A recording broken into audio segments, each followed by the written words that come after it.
Hello everybody and welcome to my Smackdown review. What do I have to say about this show? Especially after whatever last week's bizarre thing with the, I don't know, Triple H's 25th anniversary or Inside Joke Burial or whatever that show. I don't know from last week. But what do we got tonight, huh? Especially not that long from Money in the Bank. We do kick off this show tonight with Daniel Bryan, who pretty much came out to cut a promo talking about the Money in the Bank ladder match. About in 9 days he will be in the most unique ever Money in the Bank match, a match that doesn't still make sense to me all the way, but somehow some way it's still gonna go down next Sunday. Well, in about a week I should say that's gonna happen. But what does it say about this Money in the Bank match, huh?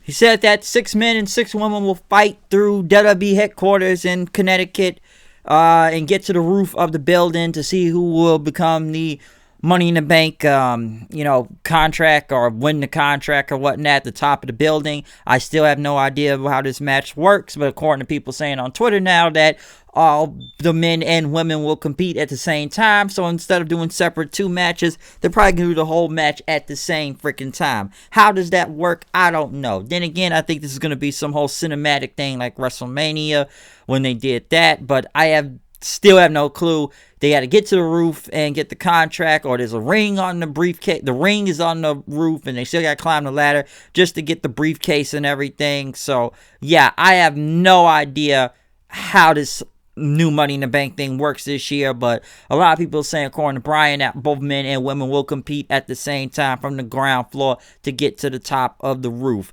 And Bryan said he's facing a lot of wild places throughout his career. He's wrestled in gas stations, armories, backyards, but he's never done an office building before. He doesn't know the etiquette of it. Can he just take an elevator to the top, which that sounds easy, but most likely it'll be stairs.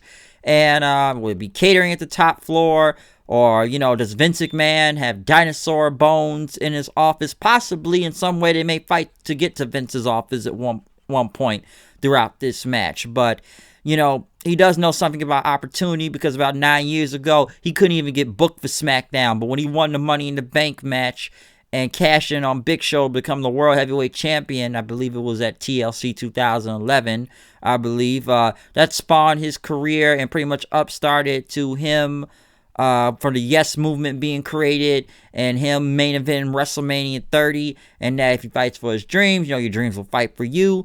But what's sad right now is that his friend and his coach Drew Gulak could not make it in the match due to Baron Corbin and his cronies, as he said. And he pretty much called Corbin out right now that they're going to settle the score. So that's going to be the thing right now, and pretty much as he wanted Corbin to come out, Corbin pretty much told him to be quiet. He said that he's going to win Money in the Bank and that, he'll be the king of Money in the Bank or the king of waiters or whatever king he's supposed to be this week. Burger King. I could use some Burger King right now. I haven't had that in a while. Then again, everything's closed nowadays. But Bryan says, you won Money in the Bank before and you squandered it, okay? You lost. And there's only been 4 people in the history that have ever lost Money in the Bank and you wasted the opportunity. You could have done it any time, but you messed up. Which, you can go all the way back to John Cena and how that whole thing happened with him. That was not good. I can say that. That was not good for him that day. Yes. Oh yeah, I remember that, Cena. But Corbin said that was a long time ago. This is now. Things have changed, and that you're not the same young and hungry person years ago, and that I'm going to end your misery. Snap wasn't actually a bad match from both of these guys. Good promo, by the way, from Bryan, I should say, but the match wasn't that bad. It ended up in a DQ, though, after Bryan did a suicide dive. Corbin blocked it. He threw a ladder at him then. He hit him with the ladder and put him in the ring. Was going to hit the end of days on it, but Bryan countered into a yes lock then. Next thing you know, Nakamura and Cesaro came in, threw a ladder at him. They beat him up, and then all 3 of them threw him off the stage into some ladders out, ringside or the stage or wherever the ladders were set up, okay? Number one, I don't know why Cesaro and Nakamura even went Corbin. I don't think that was ever explained. I don't know what happened to Sami Zayn. Last time I thought they were rolling with him and he was the Intercontinental Champion, but maybe Sami didn't show up for these tapings, I guess. I don't know, but I find it odd that they just literally threw both of these guys with Corbin. I like to call him now the Corbin Coalition 2.0. It's just like the first one with, McIntyre and what's his name, Bobby Lashley there, but now this is 2.0, and then Cesaro and Nakamura. So yeah, Corbin once again, Waiter Edition style, the King Waiter Edition, the Corbin Coalition 2.0. Okay, Braun Strowman came out then to call out Bray Wyatt. Pretty much, you need to take a trip down memory lane, but the past is the past. And he's going to have a gift for Wyatt and Money in the Bank when he gets these hands. But the Firefly Funhouse happened. It was time for story time with Bray Wyatt. And he had a book called The Black Sheep.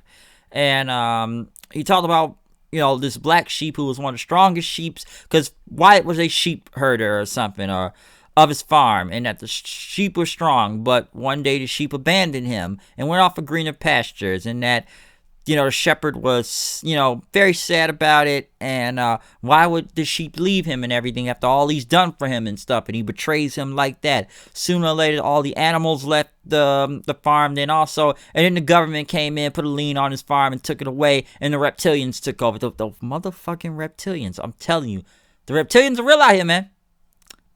Wyatt may have a point. He may have a point about those reptilians. I'm telling you. He's got some point about it. I don't know how, but he's bringing out those reptilians more and more. You gotta watch out for the reptilians, man. I could be kidding. I may not. But hey, listen to what he says about the reptilians. But other than the reptilians, though, he says it's going to be a new ending to this story, though. That the sheep herder is going to remind the black sheep of what he has done and the mistakes, and bring him to the slaughterhouse. Strowman cut him off, and he says, listen, if you got something to say to me, why don't you come say it to my face? I guess it'll be a face-off next week, and that was the end of the segment. Listen, it's only so much they can do with this feud, because Strowman was in the Wyatt family, but that's all they can go off of. Never really knew how he betrayed him, because wasn't he drafted the Monday Night Raw years ago, and the draft came back, and Wyatt was on Smackdown. Then again, Strowman wasn't ever that good in the Wyatt family. He was just some big dude that had a shitty-looking finisher hold, I remember, that was really bad and still bad during that time. So it's only so much they can go off of this. I still think Strowman's going to be his transitional champion, and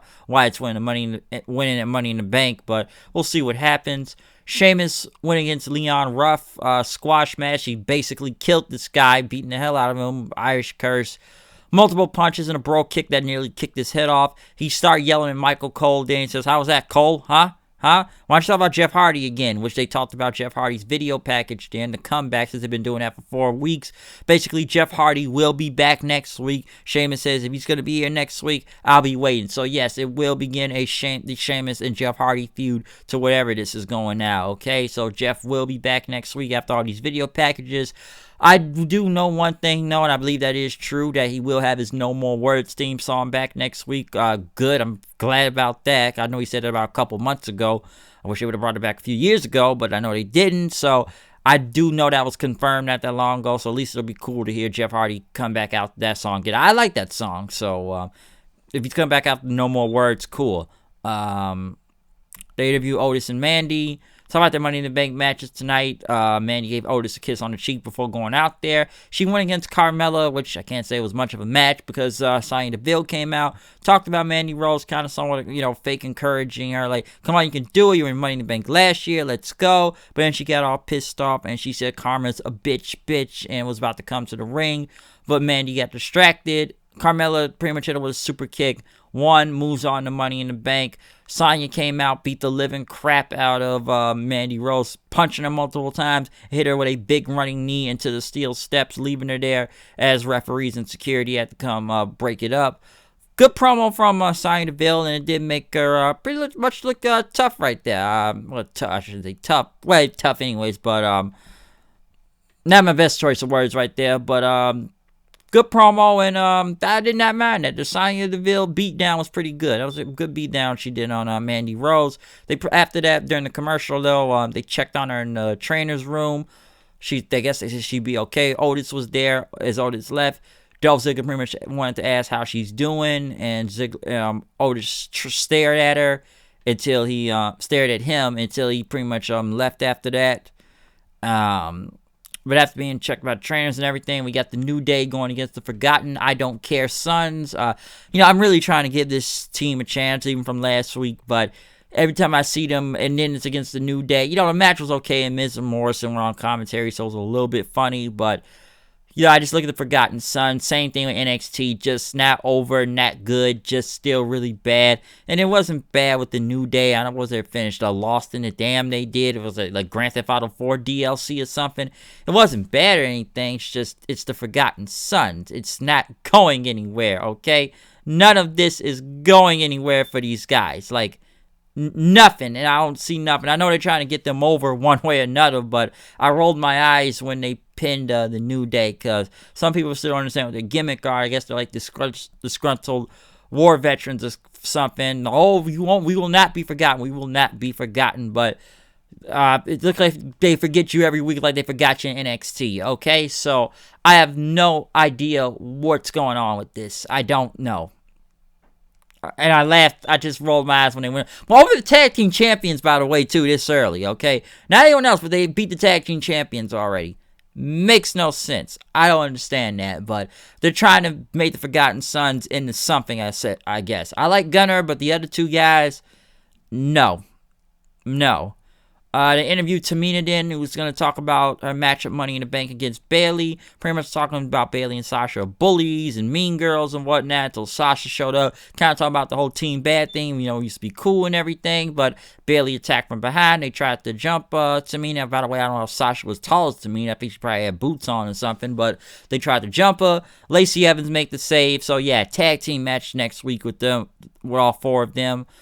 They went to Sonya Deville then, pretty much with Dolph Ziggler somewhere talking, as she told Dolph, Sonya pretty much said she wish she could have saw Otis's face after what she did to Mandy. She said she's going to hurt Mandy again and again, and Otis and so Otis could see it, and Ziggler said, I'm going to hurt Otis tonight, because, Otis thinks he's the hero of this whole, movie or story or whatnot, but he's the villain, and that, people want to be like Otis because he just sits around and has fun and, sit on his couch or eating everything, but, it's going to be more, it's about skill more than it is about talent, okay? And he said he's going to win tonight. He's going to move on to Money in the Bank, win the Money in the Bank again, and he's going to be the world champion again, okay? And pretty much he told Sonya, when you're done hurting Mandy, he says he's going to slide up on her when he's the new champion to make her feel better. So we'll see what happens,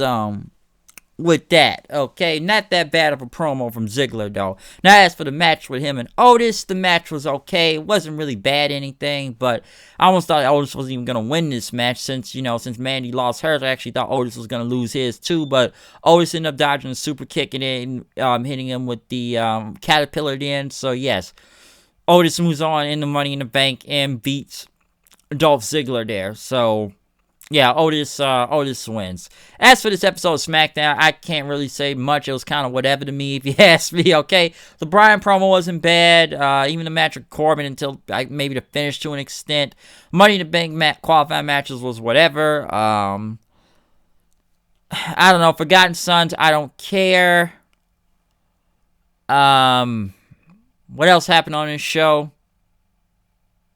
Forgotten Sons, qualifying matches, promo.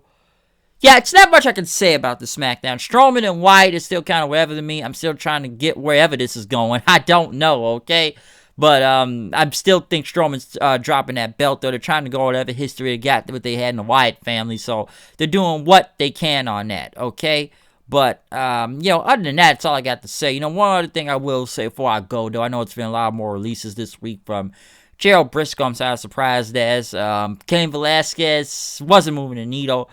Curtis Axel, I will say one thing. I like Curtis Axel. I thought he would have went somewhere when they had him with the Intercontinental title and gave him like the Dance Dance version of his father's music of Mr. Perfect and putting Paul Heyman with him, but that didn't work back then. And then Axelmania was getting over, but then, they kind of stopped that. Then he was somewhat with, Bo Dallas as a team getting over the B team or the Miz, Taraj, or whatever. And he found a way to make stuff happen at the time, Curtis Axel. But I'm almost surprised he wasn't let go with all those people that were let go before or even sooner than that. So I'm almost kind of surprised it didn't even happen sooner, or even when all those other guys got released. But I don't know where Curtis Axel will go. I'm not gonna sit here and say AEW or whatnot like everybody else. If I had to take a wild guess, NWA, that could work. Whenever any other wrestling company comes back on again, but NWA could work. I'm not sure, but we'll see what happens. I guess. I don't know. We'll see what happens with him. But that's my review for SmackDown tonight. It's not much I can really say about this show. I guess until next week before Money in the Bank. But, that's all I can get from the show tonight, okay? So, yeah, comment, subscribe. Tell me what you think about this show. Follow me on Twitter at HoodedKnight890. Wake up. It's the first of the month. Blah, blah, blah. Like I said, check out any other video that is online or any other review that has been up during the week, okay? So, yes, that's my SmackDown review. I'm out of here. I'll see you guys later. Peace out.